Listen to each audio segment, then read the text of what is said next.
ये देखिएगा, श्रीमद् भगवत गीता, गीता प्रेस गोरखपुर से प्रकाशित है। जयदयाल गोविंदका जी इसके अनुवादक हैं।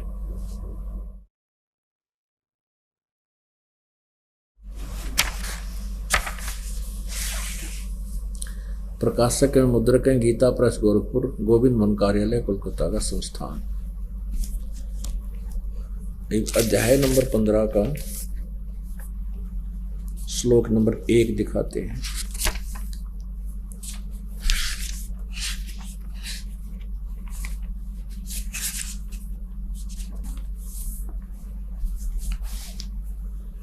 अथ पंचदशवां अध्याय यानी 15वां अध्याय। इसमें क्या बताया है, ये गीता ज्ञानदाता बोल रहा है। ऊर्ध्व मूलम अधः शाखम अश्वत्थम प्राहु आव्यम छंदासी यस्य प्रणानि ये तम वेद स वेदवित्। इसका अनुवाद देखिए इनके द्वारा। आदि पुरुष परमेश्वर रूप मूल वाले, यानी इस संसार रूपी उल्टे लटके हुए वृक्ष की जो जड़ है वो तो आदि पुरुष परमेश्वर समझो, यानी परम अक्षर ब्रह्म है। और अधः शाखम ब्रह्मा रूप मुख्य शाखा वाले, ये गलत अनुवाद किया है क्योंकि अधः माने नीचे होता है इन्हीं के शब्दों में। इन्होंने दूसरे अध्याय में ये इसी 15वें अध्याय के दूसरे ही मंत्र में श्लोक में इसमें अधः 2 स्थानों पर है अधः, और इसका अर्थ यहाँ किया है। अधः माने नीचे, अधः माने नीचे, अधः माने नीचे। तो यहाँ हम नीचे लिखेंगे, ये गलत अनुवाद कर रहे हैं, इनको ज्ञान नहीं था। अधः शाखम, अधः माने नीचे को, शाखम माने शाखा वाले। यहाँ लिख दो सिर्फ नीचे, अधः नीचे, शाखम माने शाखा वाले। ऊपर को आदि पुरुष परमेश्वर ऊर्ध्व मूलम, संस्कार देखे। ऊर्ध्व मूलम यानी ऊपर को जड़ वाला, अधः शाखम नीचे को शाखा वाला, अश्वत्थम ये पीपल का वृक्ष, अविनाशी संसार रूपी पीपल का वृक्ष कहा गया है। छंदासी यस्य प्रणानि, छंद का अर्थ होता है, वैसे छंद के अर्थ, क्योंकि इन्होंने जो ज्ञान था उतना ही बोला है। छंद का अर्थ था विभाग, उसके टुकड़े, उसके टुकड़ों में से जिसके पत्ते आदि उसके अन्य विभाग हैं। यह तम वेद, जो इसको जानता है, स वेदवित् वह वेद के तात्पर्य को जानने वाला है, अर्थात वो तत्वदर्शी संत है। इन्हीं के शब्दों में अनुवाद पढ़िए। आदि पुरुष परमेश्वर मूल वाले, यानी संसार रूपी वृक्ष के जड़ तो समझो परम अक्षर ब्रह्म है, और नीचे को शाखा यानी तीनों गुण। आगे देख, संसार रूपी पीपल के वृक्ष को अविनाशी कहते हैं, वेद जिसके पत्ते कहे गए हैं। इन्होंने छंद का अर्थ वेद कर दिया। चलो जैसे ही हमने सारांश समझना है, उस संसार रूप वृक्ष को जो पुरुष है, जो व्यक्ति मूल सहित तत्व से जानता है। मूल सहित माने जड़ कौन है, तना कौन है, डार कौन है, शाखा कौन है, पत्ते कौन है। स वेदवित्, स वेदवित् संस्कृत भी पढ़ सकते हैं हम क्योंकि ये देवनागरी लिपि में है। वह स माने वह वेद के तात्पर्य को जानने वाला है, अर्थात वो तत्वदर्शी संत है। अब इससे क्या सिद्ध हो गया? पवित्र श्रीमद् भगवत गीता जी में ऐसा निर्णायक ज्ञान दिया हुआ है कि इसको समझने में ज़्यादा देर नहीं लगेगी। बुद्धिमान समाज है, शिक्षित पुण्यात्माएं हैं और सदग्रंथ अपने साथ अपने पास हैं। गीता जी तो तकरीबन हिंदू धर्म के पुण्यात्माओं के पास विद्यमान है, और निकालो और देखो अध्याय और श्लोक मिलाओ इस दास के द्वारा, तो अब ये बहुत आसानी से हम समझ सकेंगे। क्योंकि पहले हम अशिक्षित थे, हमारे पूर्वज अक्सर ज्ञान नहीं रखते थे। इन अज्ञानियों ने जैसे भी उनको बहकाया मान लिया। अब हम आंखों देखकर मानेंगे। हम दूध से जले हुए हैं, तो हम छाछ को भी फूकेंगे, और फूकना भी चाहिए, तो फिर हम मार नहीं खाएंगे। तो कहने का भाव ये है कि ऊपर को जड़ वाला, नीचों को तीनों गुण रूपी शाखा वाला। ये देखिएगा, अब 15 अध्याय का दूसरा मंत्र, अध्याय नंबर 15, इसका श्लोक नंबर 2, एक हमने पढ़ दिया। इसके उस संसार वृक्ष की तीनों गुण रूप जल के द्वारा बड़ी हुई तीनों गुण रूप विषय पर वाला, ये देखो, विषय भोग रूप कोपलों वाली देव मनुष्य, ये शाखाओं के बारे में, शाखाएं, विषय पर वाला यानी विषय विकारों वाली शाखा माने ये शाखाएं, नीचे और ऊपर सर्वत्र, सर्वत्र नहीं है ये अर्थ, ऊर्ध्व माने ऊपर, अधः माने नीचे, ऊपर और नीचे फैली हुई है। और मनुष्य लोक में, मनुष्य लोके माने मनुष्य लोक में यानी इस पृथ्वी लोक में कर्मों के अनुसार बांधने वाली, कर्माधार से यहाँ फंसाए रखने वाली, मूलानी माने मुख्य कारण है भी ये तीनों गुण ही हैं। ये शाखा तीनों गुण रूपी शाखा है, ऊपर और नीचे, सभी लोकों में नहीं है, केवल ऊपर और नीचे व्याप्त हो रही है। अब पुण्यात्माओं यहाँ एक कंसेप्ट क्लियर करना अनिवार्य बन गया कि रजगुण ब्रह्मा है, सतगुण विष्णु, तमगुण शिव जी। जब तक ये कंसेप्ट क्लियर नहीं होगा तो हम कुछ भी नहीं समझ सकेंगे अपनी पवित्र गीता की। इसके लिए हमने अपने सदग्रंथों का सहयोग लेना होगा कि रजगुण ब्रह्मा है, सतगुण विष्णु, तमगुण शिव जी। इसके लिए श्रीमद् देवी भागवत संस्कृत सहित और उसका अनुवाद ये दिखाएंगे आपको। ये देखिएगा, श्रीमद् देवी भागवत है, ये हिंदी टीका सहित भाग 1।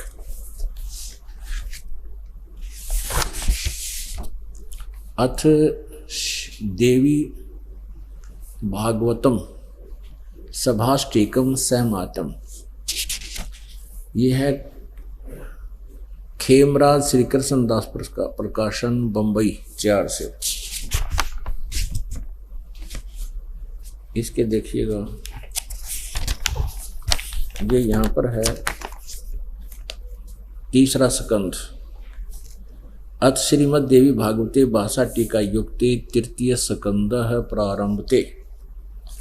और इसके प्रश्न नंबर 11 पे, 3 स्कंद के प्रश्न नंबर 11 पे 5वां अध्याय है। 3 स्कंद का 5वें अध्याय का 8वां मंत्र श्लोक आपको सुनाते हैं। भगवान शंकर बोल रहे हैं, हे माता, यदि हमारे ऊपर सदा आप दया युक्त हो तो हमको तमोगुण में किस प्रकार प्रदान किया है। ब्रह्मा रजोगुण और हरि सतोगुण युक्त किए हैं। यानी आपने, अब इसकी संस्कार देखो, इसमें थोड़ा सा इन्होंने लिखा प्रधान प्रधुन का कोई जिक्र नहीं है, केवल रजगुण ब्रह्मा है, सतगुण विष्णु, तमगुण शिव जी। यहाँ संस्कार देखो, यदि दया धर्मना 8वां श्लोक है, 7वां समाप्त हुआ। दया धर्मना न सदाम्बिके कथम अहम विहित है, किस प्रकार मैं बना दिया। कोई प्रधान प्रधुन का चक्कर नहीं, इसमें हिंदी अनुवाद करता हूँ, थोड़ा प्रधान शब्द अपनी तरफ से जोड़ा है। अब हम संस्कृत भी पढ़ लेंगे। यदि दया धर्मना न सदाम्बिके कथम अहम विहित है, किस प्रकार मैं बना दिया तमोगुण, मुझे तमोगुण क्यों बना दिया। और कमल से उत्पन्न होने वाले ब्रह्मा को रजोगुण संभव, आपने रजोगुण क्यों बना दिया। और सुविहित है कि मो सतोगुणो हरि, इस विष्णु को आपने सतोगुण क्यों बना दिया। इति सिद्धम रजगुण ब्रह्मा है, सतगुण विष्णु, तमगुण शिव जी। तो यहाँ अब गीता जी के समझने में आपको बहुत आसानी होगी। अब देखिएगा, गीता जी अध्याय नंबर 15 का श्लोक नंबर 2।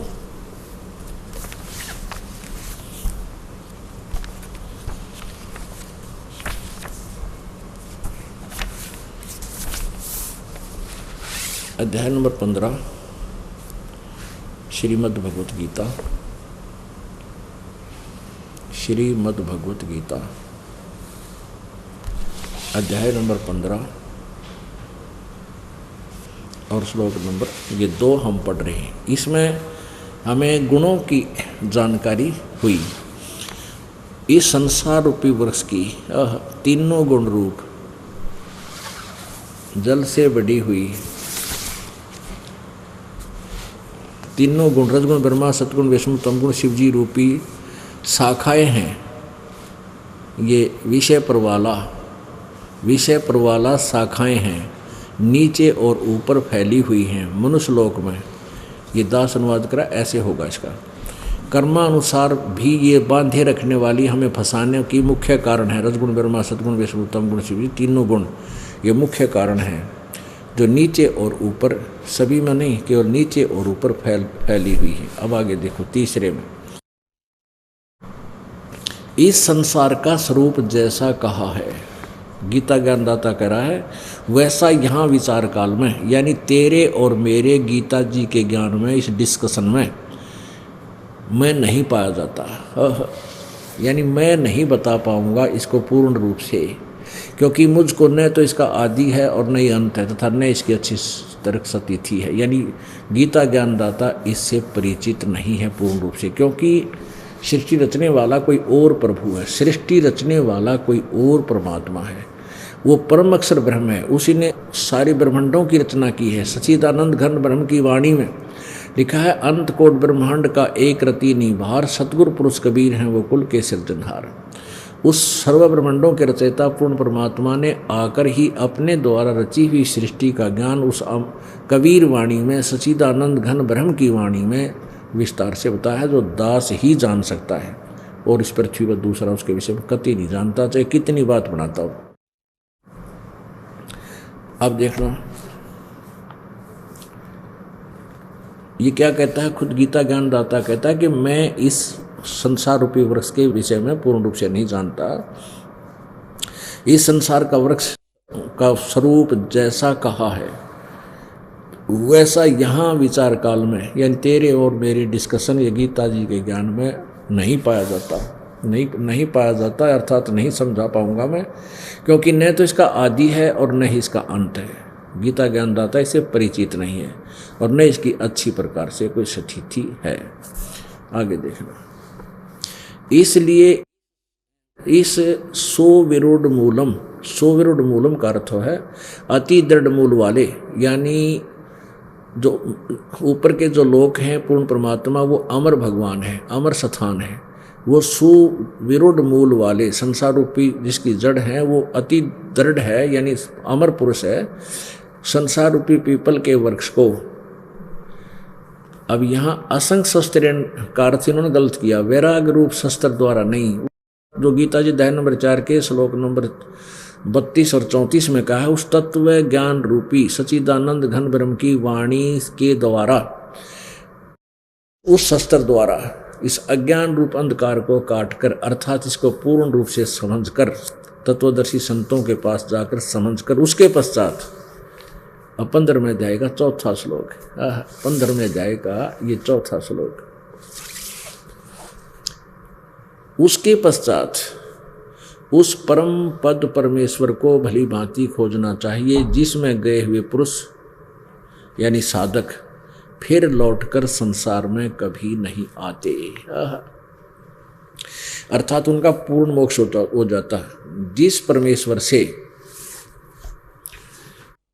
परमात्मा से, यानी जिस भगवान ने, परमेश्वर ने इस सारे ब्रह्मांडों की रचना की है, अर्थात पुरातन संसार की प्रवृत्ति विस्तार को प्राप्त हुई है, यानी जिस परमात्मा से इस संसार रूपी वृक्ष का विस्तार हुआ है, जिसने इसकी रचना की है, और उसी आदि पुरुष नारायण के मैं शरण हूँ, इस प्रकार दृढ़ निश्चय करके उस परमेश्वर का मन और निधिध्यासन ही करना चाहिए।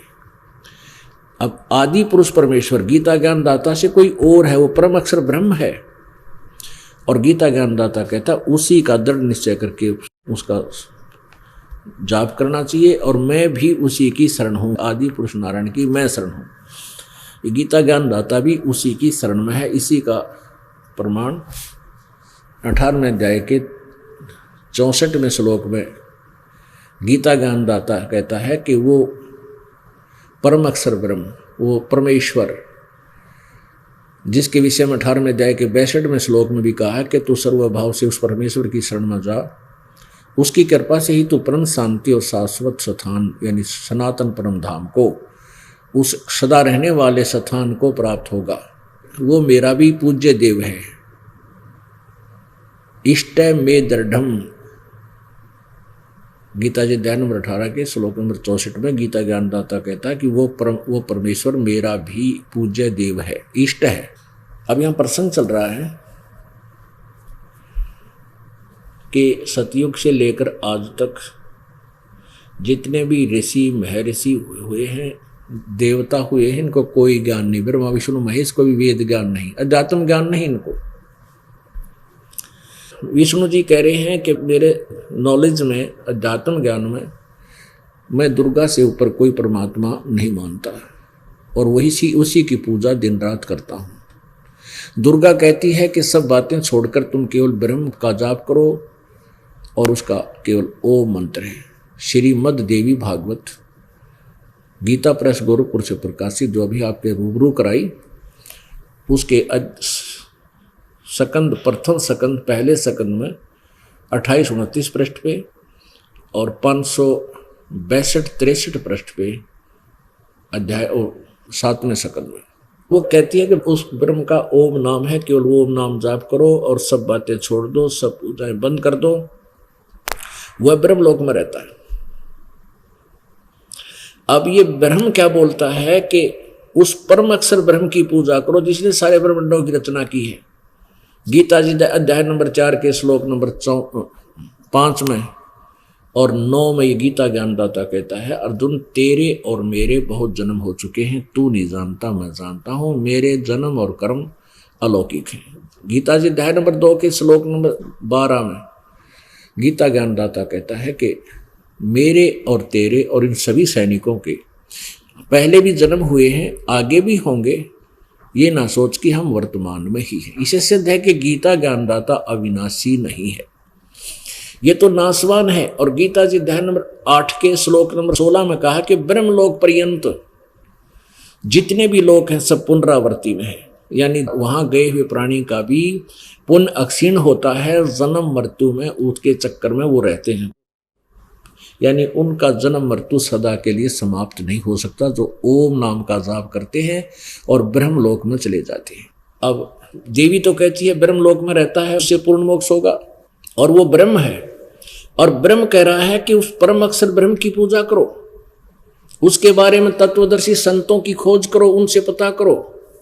और तत्वदर्शी संत की पहचान बताते हुए 15वें अध्याय के प्रथम श्लोक में स्पष्ट कर दिया है, जो उल्टे लटके संसार रूपी वृक्ष के सभी पार्ट्स ऑफ द बॉडी, इस वृक्ष के सभी पार्टों को, सभी विभागों को भिन्न भिन्न बताता है। स वेदवित व वेद के तात्पर्य को जानने वाला अर्थात तत्वदर्शी संत है।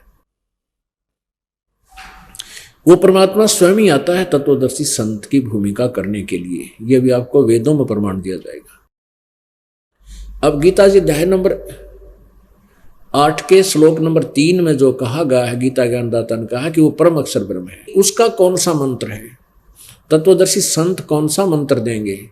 17वें अध्याय के 23वें श्लोक में बताया है कि ओम तत्सत इति निर्देश ब्रह्मण त्रिविध समर्थ है, ब्राह्मणा तेन वेदा च पुरा विहिता यगा। तो कहते हैं ओम तत्सत इति निर्देश है, ब्रह्मण माने उस परम अक्षर ब्रह्म का, सचिदानंद घन ब्रह्म का केवल एक ओम तत्सत, ये 3 मंत्र के अक्षर का निर्देश है। ये 3 मंत्र का जाप कहा गया है, नथिंग एल्स। निर्देश माने इसके अतिरिक्त कोई नहीं। अब वो 3 परमात्माओं की साधना करने से परम अक्षर ब्रह्म यानी पूर्ण मोक्ष होगा, उस परम अक्षर ब्रह्म की प्राप्ति होगी, उसके लोक में जाया जाएगा। ओम मंत्र तो सीधा ही ब्रह्म का है और तत् और सत ये 2 सांकेतिक हैं।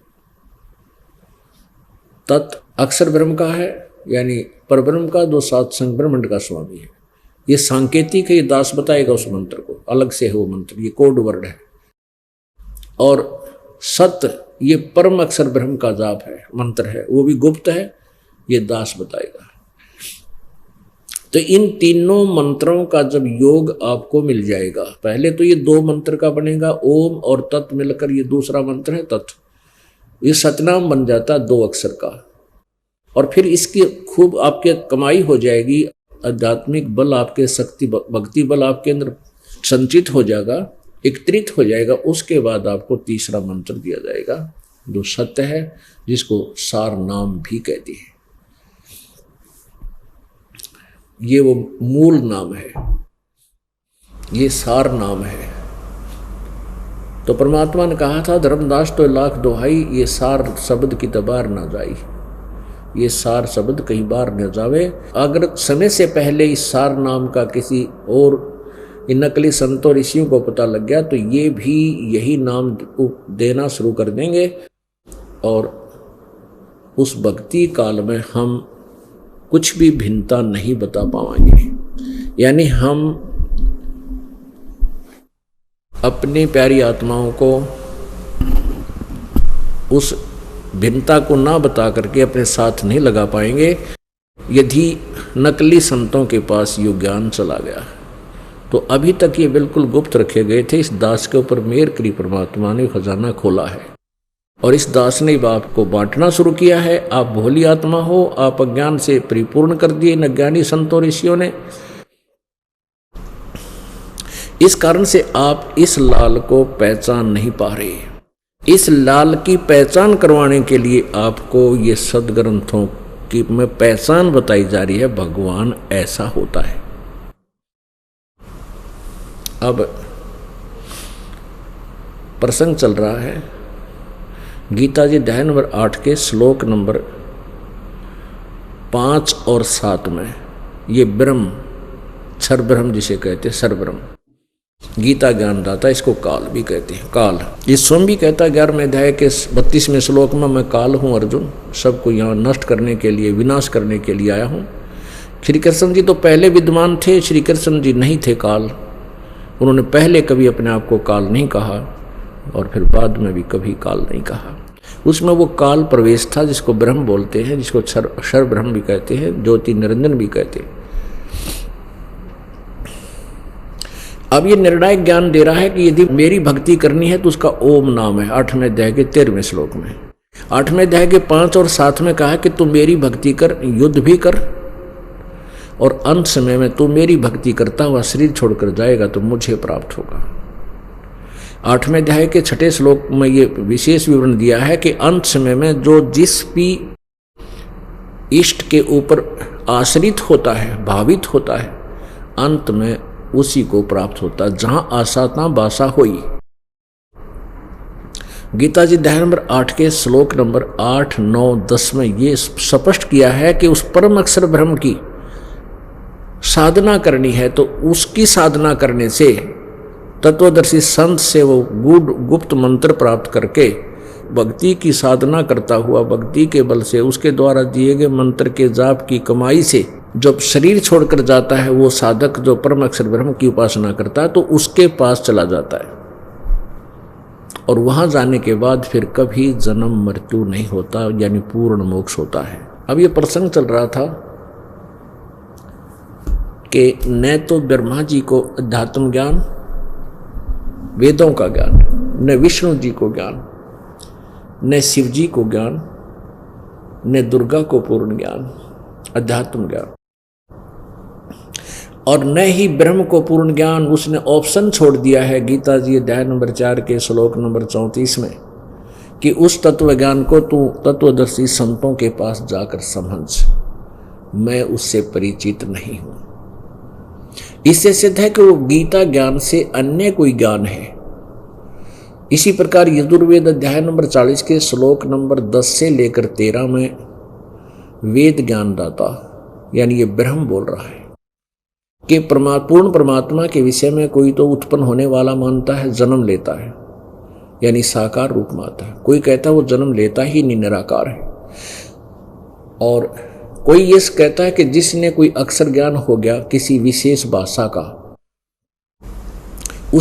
उस विद्या वाले व्यक्ति को विद्वान कह देते हैं, एक भाषा वाले ज्ञान को। और जिसको अविद्या है, जो अशिक्षित है, उसको अज्ञानी कह देते हैं, अविद्वान बोल देते हैं। तो वेद ज्ञानदाता कहता है विद्वान और अविद्वान की जानकारी इतनी ही नहीं है, उसको भी तुम तत्वदर्शी संतों से ही सुनो, वो बताएंगे, वो सही होगा। अब जैसे इन अक्षर ज्ञान युक्त प्राणियों को इन एक भाषा एक विद्या यानी संस्कृत विद्या को जानने वाले संस्कृत भाषा के जानने वालों को विद्वान कहने लग गए, और इन विद्वानों को अध्यात्म ज्ञान नहीं था, तो ये विद्वान नहीं थे, ये विद्या युक्त अवश्य थे लेकिन अध्यात्म विद्वान नहीं थे। और पूर्ण परमात्मा कबीर जी स्वयं यहाँ आए थे, उनके विषय में इन अज्ञानी ऋषियों ने, जो कलयुग के ऋषि था विशेषकर महर्षि दयानंद जो था, इसने 11वें समोल्लास में लिखा है कि कबीर तो अशिक्षित था, तंबूरे लेकर गाया करता था और ऊट पटांग भाषा बनाकर बोलता था, जगह जगह किधर खड़ा होकर आवाज़ लगाने लग जाता था, और उसके द्वारा जीते जी जो कुछ भी उसने अपनी कविता बनाई उनके अनुयायियाँ नोट कर ली। वो संस्कृत भाषा नहीं जानता था, इसलिए वो विद्वान नहीं था, अविद्वान था। अब यहाँ वेद कहते हैं कि केवल विद्या से ही विद्वान नहीं होता, अक्षर ज्ञान से विद्वान नहीं होता। जो अध्यात्म ज्ञान युक्त है वो चाहे शिक्षित है या अशिक्षित, वो विद्वान है। तो परमेश्वर कबीर जी ने 600 वर्ष पहले ये सब वेदों का गूढ़ रहस्य और सारे ब्रह्मांडों की रचना जो उन्होंने स्वयं की थी, उसकी जानकारी एक सिंपल लैंग्वेज में, साधारण भाषा में, कबीर वाणी द्वारा, उस कबीर वाणी में अपने मुखारविंद से उच्चारण करके उस सच्चिदानंद घन ब्रह्म की वाणी में, कबीर वाणी में लिपिबद्ध करवाई थी, जो आज स्पष्ट सत्य सिद्ध हो रही है। तो प्रश्न चल रहा है कि उस तत्वदर्शी संत से ही वो ज्ञान आप ग्रहण करो। इससे सिद्ध हो गया कि वेद ज्ञान दाता भी कंप्लीट स्पिरिचुअल नॉलेज नहीं रखता, यानी पूर्ण अध्यात्म ज्ञान नहीं है, लेकिन ये नहीं कह सकते कि वेद और गीता का ज्ञान गलत है। ये सिलेबस होता है, जैसे मैट्रिक तक का सिलेबस अलग होता है, उसमें आगे की पढ़ाई नहीं होती, लेकिन आगे की पढ़ाई में पीछे की पढ़ाई भी मदद करती है, उसमें ये पीछे वाला भी ज्ञान होता है। तो ऐसे ही वो 5वें वेद के अंदर इन सभी वेदों, 18 पुराण, 4 वेद, गीता जी, महाभारत, सभी का, कुरान पुराण सभी का समावेश किया हुआ है। उनका यथार्थ चित्रण दिया है, उसमें बहुत यथार्थ ज्ञान दिया हुआ है। तो वो ज्ञान, तो इससे सिद्ध है कि वेद ज्ञान दाता ब्रह्म भी कंप्लीट नॉलेज नहीं रखता, ये भी अज्ञानी है। अब पुण्यात्माओं, ये दास नहीं कह रहा, अपने ये सदग्रंथ बता रहे हैं। जिन सदग्रंथों को हम सत्य मानते थे, आज वही गवाही दे रहे हैं। तो वो परमात्मा कौन है, कैसा है और वो क्या करता है, ये भी हमारे सदग्रंथों से ही हम पढ़ेंगे, आंखों देखेंगे तो विश्वास करेंगे।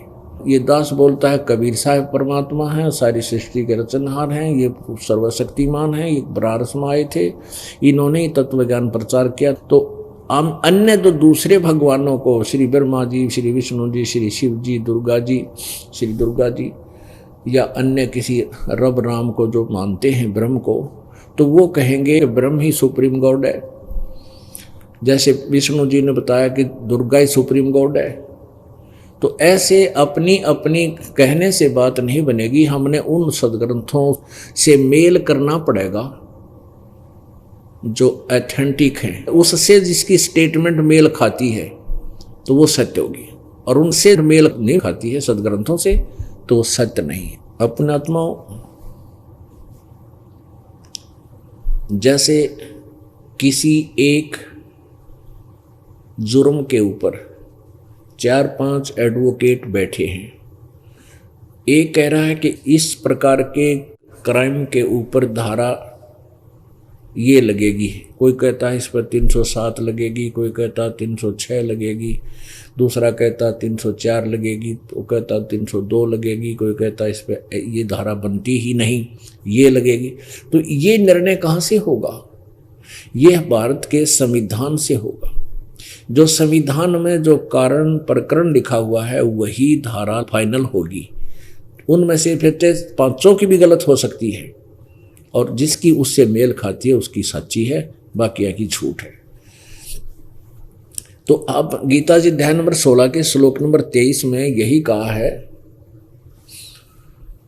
कि गीता जी अध्याय नंबर 16 के श्लोक नंबर 23 में कहा कि शास्त्र विधि को त्याग कर, यानी जो सदग्रंथों में वर्णन है वो साधना को छोड़कर जो मनमाना आचरण करते हैं, अपनी इच्छा से कोई कुछ मंत्र जाप करता है, कोई कुछ करता है, कोई कुछ साधना कर रहा है, उससे छोड़कर जो मनमाना आचरण करते हैं, मनमानी पूजाएं करते हैं, उनको न तो कोई सुख होता है, न उनकी गति होती है, और न ही उनको सिद्धि प्राप्त होती है, यानी कोई यूजलेस। गीता जी अध्याय नंबर 16 के श्लोक नंबर 24 में स्पष्ट किया है, इससे तेरे लिए कर्तव्य और कर्तव्य की अकर्तव्य की अवस्था में, यानी कौन सी साधना करनी चाहिए, कौन सी त्याग देनी चाहिए, ना करनी चाहिए, उसके लिए शास्त्र ही प्रमाण है। यानी जो शास्त्रों में लिखा है उसको मान। अब क्या लिखा आपने शास्त्रों में? यदि आपने ब्रह्म तक की साधना करनी है, ब्रह्म बोलता है कि मेरा एक ओम अक्षर है, इसकी पूजा करने से तू मेरे पास आ जाएगा, मुझे प्राप्त होगा, ब्रह्मलोक में जाएगा। और गीता जी अध्याय नंबर 8 के श्लोक 16 में स्पष्ट किया है कि ब्रह्मलोक जाने वाले भी वापस पुनर्वृत्ति में जन्म मृत्यु में आते हैं। और गीता ज्ञानदाता स्वयं भी अध्याय नंबर 4 के श्लोक नंबर 5 और 9 और 2 के 12 में स्पष्ट कह रहा है कि मेरे भी जन्म मृत्यु होते हैं, तेरे भी होते हैं, आगे भी होंगे, हम अविनाशी नहीं हैं, बहुत जन्म हो लिए और आगे भी होते रहेंगे। तो इससे सिद्ध है कि गीता ज्ञान दाता भी नाशवान, इसके साधक जो ब्रह्मलोक में जाएंगे वो भी जन्म मृत्यु के चक्कर में सदा रहेंगे। फिर गीता जी अध्याय नंबर 15 के श्लोक नंबर 1 से 4 में स्पष्ट किया है कि जो उस तत्वदर्शी संत की पहचान भी बता दी है, जो उसके द्वारा दिए गए साधना करता है, उस ज्ञान पर आधारित है, उसके पश्चात उस परम पद परमेश्वर की खोज करनी चाहिए, जहां जाने के बाद फिर लौटकर संसार में प्राणी कभी नहीं आते, यानी उनकी जन्म मृत्यु कभी नहीं होती है, पूर्ण मोक्ष प्राप्त करते हैं, वो परम शांति प्राप्त करते हैं। अब गीता ज्ञान दाता के ओम मंत्र के जाप से कहाँ जाते? ब्रह्मलोक में। ये परम शांति नहीं हुई, चलो ब्रह्मलोक में स्वर्ग में रहे इतने सुख, फिर वापस आगे 84 लाख योनियों, फिर शांति भंग, और पूर्ण मोक्ष होगा परम अक्षर ब्रह्म के जाप से, उस 3 मंत्र के जाप से। और कोई मंत्र ही नहीं है इस भगवानों की भक्ति करने का, ये और मंत्र इसके अतिरिक्त जो दिए जाते हैं वो व्यर्थ हैं, उनसे कोई लाभ नहीं होगा, मोक्ष नहीं हो सकता। छोटी मोटी सिद्धियां आ जाना ये कोई मोक्ष नहीं है, ये मनुष्य जीवन का पूर्ण लाभ नहीं है। तो फिर स्पष्ट किया है कि जो अंत समय में जिसकी भी भक्ति करता हुआ शरीर छोड़कर जाता है, अंत में उसी को प्राप्त होता है। अब प्रसंग ये चल रहा है कि न तो पूर्ण अध्यात्म ज्ञान ब्रह्म को, न दुर्गा को, और ब्रह्मा विष्णु महेश को तो वेद का ज्ञान भी को नहीं, और न ही सतयुग से लेकर आज तक के किसी ऋषि ब्राह्मण को। जब ब्रह्मा विष्णु महेश को नहीं तो अन्य देवताओं को हो ही नहीं सकता, और सतयुग के ब्राह्मण यानी ऋषियों को ज्ञान नहीं है तो अब त्रेता द्वापर कलयुग ज्ञान को हो ही नहीं सकता। देखिएगा, इसका एक प्रमाण दिखाते हैं देवी भागवत में।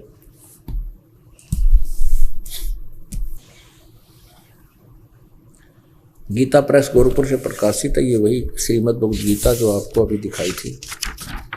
इसके संपादक हैं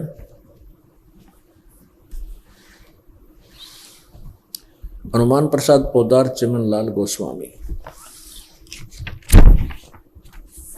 ये गीता प्रेस गोरखपुर से प्रकाशित है। गोविंद मोहन कार्यालय कोलकाता का संस्थान। इस पे देखिएगा 414 पृष्ठ पे।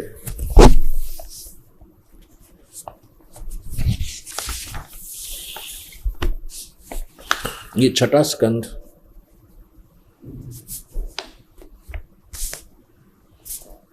और यहां देखिएगा ये संक्षिप्त देवी भागवत 414 पृष्ठ। जन्मेजय ने पूछा, महाभाग, व्यास जी से पूछ रहे हैं। व्यास जी कौन है? Writer of the Purana, Veda and Gita ji. Janamejaya ने पूछा, महाभाग, किस युग में कैसा धर्म का स्वरूप है? इस संपूर्ण विषय को विशेष रूप से बतलाने की कृपा कीजिए, बताने की। व्यास जी बोले, राजन, यह निश्चय है कि सतयुग में ब्राह्मण वेद के पूर्ण विद्वान थे। उनके द्वारा निरंतर भगवती जगदम्बा की आराधना होती थी। भगवती का दर्शन करने के लिए उनका मन सदा ललायित रहता था। प्रत्येक गांव में शक्ति मंदिर का उद्घाटन हो, इस विषय की उनके मन में बड़ी उत्सुकता थी। और यहां देखो, धर्म की यही सतीथि त्रेता में रही, परंतु कुछ ह्रास हो गया। सतयुग की जो सतीथि थी वह द्वापर में विशेष रूप से कम हो गई। राजन, उन प्राचीन युगों में यानी द्वापर, त्रेता और सतयुग में जो राक्षस समझे जाते थे वे कलयुग में ब्राह्मण माने जाते हैं। यानी कलयुग के ब्राह्मण तय पहले युगों में जो राक्षस होते थे उनके से हैं, क्योंकि अब के ब्राह्मण प्राय पाखंड करने में तत्पर रहते हैं, दूसरों को ठगना, झूठ बोलना और वैदिक धर्म कर्म से अलग रहना कलयुगी ब्राह्मणों का स्वाभाविक गुण बन गया। अब आपके समझ में आया कि व्यास जी का ज्ञान देख लो, नारद जी का देख लो, और पता आपके समक्ष हो गया। और व्यास जी जो राइटर है इसका, वो भी क्या बता रहा है कि सतयुग के ब्राह्मण वेद के पूर्ण विद्वान होते थे और दुर्गा की पूजा करते थे। अरे तेरा गजब भैया। और दुर्गा कहती है ब्रह्म की जाप करो। अभी आप 7वें स्कंद के 562 और 63 पृष्ठ पर देखा श्रीमद् भगवत देवी भागवत। पुण्यात्माओं, अभी तक ये भक्ति का नाश, अध्यात्म ज्ञान का अंधकार इन्हीं अज्ञानी ऋषि महर्षियों के कारण बना रहा। इनको स्वयं कोई ज्ञान नहीं था, केवल एक संस्कृत भाषा से परिचित थे और संस्कृत भाषा केवल एक ही वर्ग को पढ़ने का अधिकार था, ब्राह्मण वर्ग को। अन्य नहीं पढ़ सकते थे। विशेष कलयुग में तो बैन लगा रखा था पहले कि ब्राह्मण के अतिरिक्त कोई भी संस्कृत भाषा नहीं पढ़ सकता, और वो केवल काशी विद्यापीठ में ही उसकी व्यवस्था होती थी।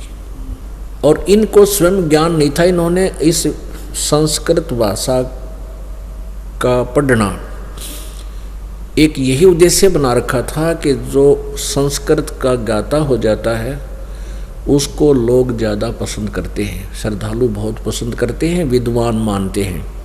और उनका पढ़ाई का उद्देश्य केवल रोजी रोटी ही होता था। उनको ये भी डर रहता था कि किसी दूसरी कास्ट का यदि विद्यार्थी यहाँ आके शिक्षा ग्रहण कर लेगा, तुम्हारे वंशजों की रोजी रोटी में गड़बड़ हो जाएगी, वो नहीं चलेगी। इस स्वार्थवश उन्होंने बैन लगा दिया।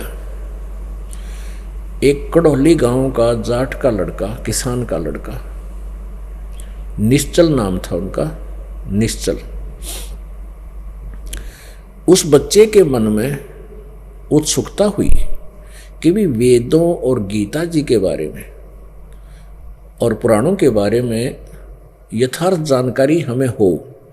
और ये जो ब्राह्मण लोग हैं ये केवल पैसा ऐंठना ही उद्देश्य रखते हैं और ये स्वार्थवश ही प्रचार कर रहे हैं, यानी प्रवचन करते हैं, पैसे लेते हैं। उसके मन में आया कि मैं संस्कृत भाषा पढ़ूं और निस्वार्थ सेवा करूं, सब जनता को बगैर पैसे के फ्री प्रचार करूं। यानी मैं बिल्कुल ना विवाह कराऊंगा और मैं जनता को इसका बगैर किसी कीमत के, बगैर किसी लालच के सदग्रंथों का ज्ञान बांटूंगा। इस उद्देश्य को लेकर उसने एक योजना बनाई कि काशी विद्यापीठ में केवल ब्राह्मणों को ही शिक्षा ग्रहण करने का अधिकार है। तो उसने अपने गांव के नंबरदार थे, पहले सरपंच नहीं हुआ करते, नंबरदार ही काफी वैल्यू रखते थे, और उन्हीं की का जो लिखा हुआ प्रमाणित होता था। तो उसने अपने गांव के, पहले नंबरदार अनपढ़ होते थे, अशिक्षित, और अपने गांव के बच्चों को वो अपना आंख मीच के विश्वास कर लेते थे और दस्तक कर देते थे, अंगूठा लगा देते थे। तो निश्चल जी ने उस जाट के लड़के ने कढ़ौली गांव के, हरियाणा जिला खरखौदा के पास, हरियाणा प्रांत के, वर्तमान जिला सोनीपत में कढ़ौली गांव है। तो उस लड़के ने अपने गांव के सरपंच से लिख लिया स्वयं ही कि ये निश्चल सन्नो फलाना और इस गांव का वासी है, ये ब्राह्मण का लड़का है, और ये ऐसे ऐसे पूरा उसने सर्टिफिकेट प्रमाण पत्र बनवा लिया। और नंबरदार जी ने उस पर अपना स्टैंप लगा दी, अंगूठा ला दिया। उस लड़के को प्रवेश मिल गया काशी विद्यापीठ में। उस निश्चल नाम के जाट किसान के लड़के को प्रवेश मिल गया, और वो लड़का अब 1 नंबर, फर्स्ट नंबर पावे प्रत्येक क्लास में।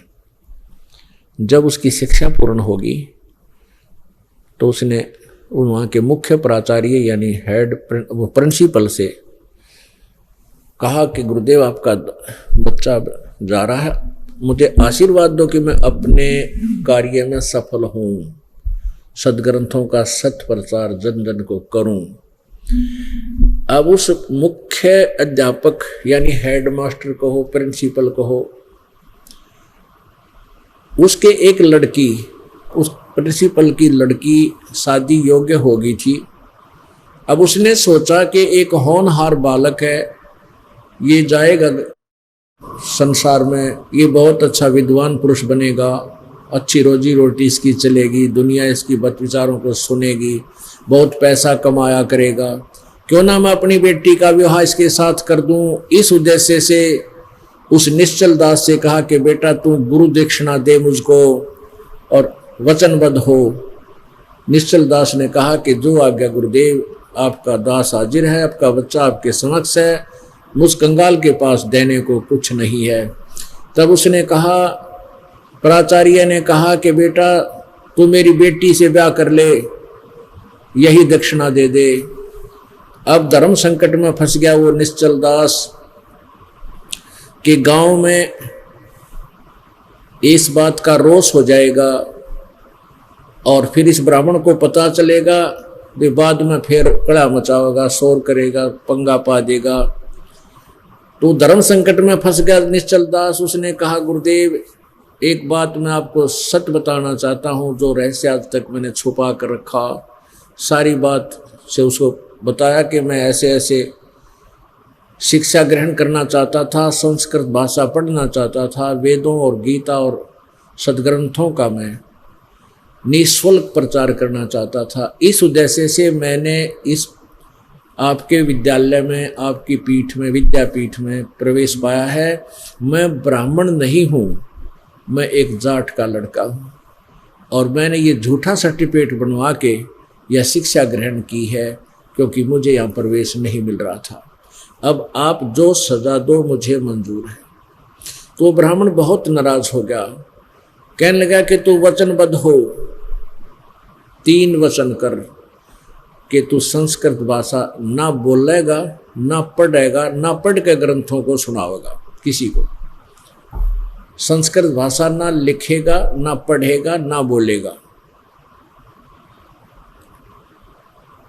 तो उसने कहा, ठीक है गुरुदेव, जैसे आपकी आज्ञा होगी। मैं संस्कृत भाषा में न तो कोई लेख लिखूंगा और न ही भाषा का प्रयोग करूंगा। उसके बाद उसने श्राप दे दिया उसको कि तुझे 3 ताप के अंतर्गत मेरे श्राप से दुख रहेगा। तो निश्चल दास जी अंतिम श्वास तक वो मरे गए। उनको प्रत्येक दिन एक दो घड़ी यानी 20-25 मिनट बहुत जबरदस्त बुखार आता था, डेली कांप जाता था वो लड़का। उसके बाद उस निश्चल जी ने क्या किया, उसने सोचा भी अब ये तो प्रचार में ना कर सकता ना भाषा बोल सकता, तो उसने दादू साहेब जी जो कबीर साहिब के शिष्य थे, उस दादू जी की परंपरा में वो वहाँ का शिष्य बन गया। दादू जी चले गए थे, उसके बाद की बातें हैं, वो दादू पंथी बन गया और उसने फिर अपना जैसा भी पढ़ा, उसने सदग्रंथों को पढ़ा जरूर, संस्कृत वालों को, लेकिन संस्कृत में बोला नहीं। वो डरा हुआ था कि अभी ये इतना श्राप दे रखा तो और पता नहीं क्या कर देगा। तो उसने क्या किया, फिर जैसा भी वेदों को, गीता जी को उसने समझा, पुराणों को संत लैंग्वेज में, संत भाषा में, जैसे दो के माध्यम से, लोकोक्तियों के माध्यम से दादू पंथी होकर के संत भाषा को सीख करके उनका अनुवाद लिखा। उसका नाम रखा निश्चल ग्रंथ। निश्चल ग्रंथ वो दास ने भी पढ़ा, लेकिन वो ज्ञान नहीं है उसके अंदर जो परमेश्वर कबीर जी ने दिया। कहने का हमारा उद्देश्य ये था कि अभी तक ये अज्ञान जड़ इसलिए बना रहा था कि हम तत्व ज्ञान से अपरिचित थे, और जो तत्व ज्ञान परमेश्वर ने स्वयं आकर बोला था अपनी सच्चिदानंद घन की वाणी में, और जो लीला परमात्मा किया करता है वो लीला परमेश्वर ने की हुई है, और उसी का प्रमाण वेदों में प्रमाणित है, वेदों में लिखा हुआ है। उसके विषय में आपको अगले सत्संग में शाम को दिखाएंगे, रूबरू कराएंगे। बोलो सतगुरुदेव की जय। आज सुबह के सत्संग में आप जी ने परमात्मा के विषय में जानकारी प्राप्त की।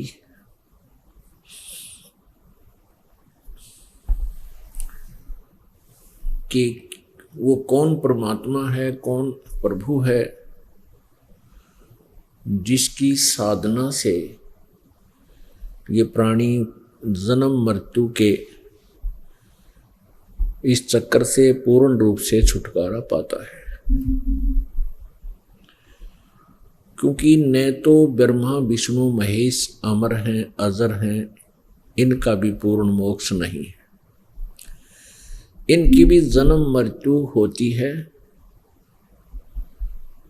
और ये भी अपना प्रारब्ध कर्म भोगते हैं।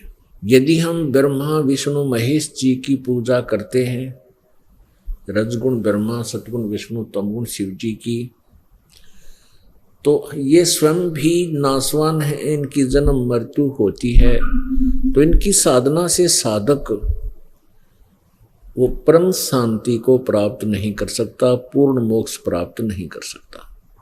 जैसा कि गीता जी अध्याय नंबर 18 के श्लोक नंबर 62 में कहा कि अर्जुन सर्वभाव से उस परमेश्वर की शरण में जा जिसकी कृपा से तू परम शांति और सनातन परम धाम अर्थात सदा रहने वाले शाश्वतम स्थानम, सदा रहने वाले लोक यानी सतलोक, अविनाशी लोक को प्राप्त होगा। जबकि गीता ज्ञान दाता अपने विषय में गीता जी अध्याय नंबर 4 के श्लोक नंबर 5 और 9 में, गीता अध्याय नंबर 2 के श्लोक नंबर 12 में, गीता जी अध्याय नंबर 10 के श्लोक नंबर 2 में स्पष्ट करता है कि मेरा भी जन्म होता है, उत्पत्ति होती है और मृत्यु होता है, मैं अविनाशी नहीं हूँ। गीता जी अध्याय नंबर 2 के श्लोक 17 में, गीता जी अध्याय नंबर 15 के श्लोक नंबर 17 में स्पष्ट वर्णन किया है, और गीता जी अध्याय नंबर 8 के श्लोक नंबर 3 में, 8, 9, 10 में, और गीता जी अध्याय नंबर 8 के श्लोक नंबर 20, 21 और 22 में उस परम अक्षर ब्रह्म अविनाशी परमात्मा के विषय में जानकारी विशेष दी गई है, जो सभी प्राणियों के नष्ट होने पर भी कभी नाश में नहीं आता। तो उस परम अक्षर ब्रह्म की पूजा से ही ये प्राणी पूर्ण मोक्ष प्राप्त करता है। उसकी साधना का वर्णन न तो पवित्र गीता जी में हिंट है, संकेत है, लेकिन कंप्लीट ज्ञान नहीं है। उसके लिए ऑप्शन छोड़ा हुआ है कि तत्वदर्शी संतों के पास जाओ, उनसे पूछो, और वो सच्चिदानंद घन ब्रह्म की वाणी में, सच्चिदानंद घन ब्रह्म यानी परम अक्षर ब्रह्म की वाणी में, अर्थात उनके मुख कमल से बोले गए ज्ञान में, कबीर वाणी में विस्तार से कहे गए हैं। और वो तत्वदर्शी संत उसी आधार से तुम्हें ज्ञान देगा, मोक्ष मार्ग देगा, मंत्र देगा। उसका संकेत किया 17वें अध्याय के 23वें श्लोक में कि ओम तत्सत इति निर्देश है ब्रह्मण तिर्विध है समर्थ है। ब्रह्मण माने सच्चिदानंद घन ब्रह्म का के सुमरण का, ओम तत्सत 3 मंत्र का जाप कहा है, यही निर्देश है, नथिंग एल्स।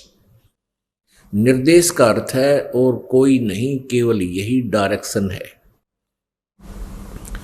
ओम ये ब्रह्म का जाप है, तत् और सत्य हिंट है, सांकेतिक है, केवल ये दास बताएगा। जैसे सुबह के सत्संग में भी आपको बताया था कि तत् ये अक्षर ब्रह्म का जाप है और सत्य ये परम अक्षर ब्रह्म यानी अविनाशी परमात्मा का मंत्र है। ये दोनों सांकेतिक हैं। ये ओम तत्सत, ओम तत्सत ये कोई जाप नहीं है। कुछ एक संत भक्त हरि ओम तत्सत ऐसे रटना लगाते हैं, ये बिल्कुल गलत है, ये मंत्र नहीं है, इसे कोई लाभ नहीं होगा। ओम मंत्र तो सीधा है, ये तो ब्रह्म का है, शर ब्रह्म का, 21 ब्रह्मांड के स्वामी का, और तत् और सत्य सांकेतिक है। यहाँ पे अभी आपको बताया तत्पर अक्षर ब्रह्म का और सतपरम अक्षर ब्रह्म अर्थात अविनाशी परमात्मा का है। इन तीनों मंत्र का जाप का योग ये दास बता सकता है कैसे करना है इसकी साधना। तो इसकी भक्ति की कमाई से, इन तीनों मंत्रों की भक्ति की कमाई से हम पूर्ण मोक्ष प्राप्त कर सकते हैं, करेंगे। तो वो परमात्मा स्वयं आता है, अपना ज्ञान समझाता है, क्योंकि काल भगवान ने, ब्रह्म ने ये सब ज्ञान का अज्ञान करवा रखा होता है। गीता जी अध्याय नंबर 15 के श्लोक नंबर 16 और 17 आपको और दिखाते हैं, जिसमें ये प्रमाण है कि वो 3 परमात्मा है। और जब तक हम ये समझ नहीं सकेंगे कि ये सर्वब्रह्म कौन है, अक्षर ब्रह्म कौन है, परम अक्षर ब्रह्म कौन है, तो तब तक हम इस गीता जी को तथा इस अध्यात्म ज्ञान को कैच नहीं कर सकते, समझ नहीं सकते, ग्रहण नहीं कर सकते। और सबसे पहले हमारे हृदय में ये विश्वास होना चाहिए कि हम जो क्रिया कर रहे हैं ये 100% ओके हैं, ये 100% शास्त्र अनुकूल और सत्य है। फिर भक्ति और परमात्मा प्राप्ति और मोक्ष में कोई दिक्कत नहीं, कोई अड़चन नहीं रहेगी। यानी मोक्ष आपका 100% है, 100% आप मोक्ष प्राप्त कर सकोगे। इसलिए ये दास चाहता है कि सबसे पहले आपके हृदय में ये बात समा जाए कि जो दास बता रहा है ये सदग्रंथों से ही मंत्र हैं जिनसे हमें मोक्ष हो सकता है। और उन्हीं सदग्रंथों को ये अज्ञानी संत ऋषि महर्षि नकली ये कते नहीं समझ सके, आज तक इनको क्या खे का पता नहीं। अभी आपने एक प्रश्न सुना कि ब्रह्मा विष्णु महेश भी नासवान है, यदि हम उसकी भक्ति करें तो भी हम पूर्ण मोक्ष नहीं करा सकते, जन्म मृत्यु का रोग हमारा समाप्त नहीं हो सकता। अब ये प्रसंग एक बड़ा जटिल बना हुआ है। जब ये कहा जाता है कि ब्रह्मा विष्णु महेश नासवान है, इनकी जन्म मृत्यु होती है, क्योंकि पवित्र हिंदू समाज अज्ञान आधार से इतना आरूढ़ हो चुका है कि ये शब्द सुनने को भी तैयार नहीं। पुण्यात्माओं, ये कुनीन है, ये कड़वी कुनीन है, और इस कुनीन के खाए बिना अज्ञान रूपी मलेरिया आपका दूर नहीं होगा, या खानी पड़ेगी, और इसके खाने से आपका कल्याण होगा। तो इसके लिए हम अब अपने सदग्रंथों को ही देखेंगे जिसमें ये लिखा हुआ है कि ब्रह्मा विष्णु महेश नासवान। दास अपनी तरफ से नहीं बना रहा, क्योंकि ऐसे महापुरुषों के बारे में कोई गलत टिप्पणी देता वो महापापी अपराधी पुरानी होता है। ये दास ऐसी गलती नहीं कर सकती। ये देखिएगा श्रीमद् देवी भागवत गीता प्रेस गोरखपुर से प्रकाशित है।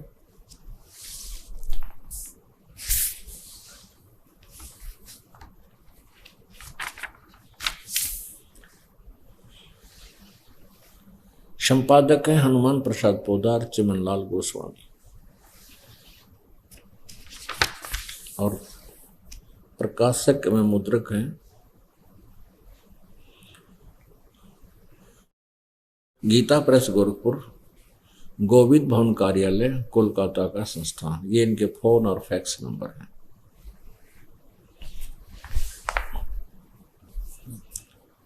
इसके 123 नंबर पृष्ठ पे तीसरे स्कंद में, ये तीसरा स्कंद है, 123 पृष्ठ पे भगवान विष्णु अपनी माता दुर्गा की महिमा करते हुए, स्तुति करते हुए क्या कह रहे हैं कि तुम शुद्ध स्वरूपा हो, यह सारा संसार तुम्हीं से उद्भासित हो रहा है। मैं ब्रह्मा और शंकर हम सभी तुम्हारी कृपा से विद्यमान हैं। हमारा आविर्भाव और तिरोभाव हुआ करता है। केवल तुम ही नित्य हो, जगत जननी हो, प्रकृति और सनातनी देवी हो।